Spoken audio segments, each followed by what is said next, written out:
मित्रांनो, मी आज बेळगावला कामावर गेलो होतो आणि पाऊस पडायला लागला म्हणून लाईट काढलीत आणि पावसामुळे काम पण नाही झालं आणि लाईट नसल्यामुळे आपलं काम होत नाही। तर बेळगावपासून कोवाडपर्यंत ईस्तवर एवढी झाडं पडलेली आहेत, कमीत कमी 10-12 झाडं पडलेली आहेत। खरं रस्त्यावरनं झाडं काढून टाकण्या एवढं तंदुरुस्त मी नव्हतो आणि माझ्याबरोबर आलेली पोरंसुद्धा नव्हतीत, म्हणून आम्ही कुठंच झाडं काढण्याचे प्रयत्न केलं नाही।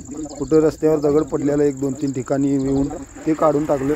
परत इथं काय झालेलं, वायर तुटून खाली पडले बघा आणि दोन्ही साईडला लोंबकळते आणि मध्ये रस्त्यावर टेकले। भरपूर अशा गाड्या चालल्या होत्या, येत होत्या, जात होत्या।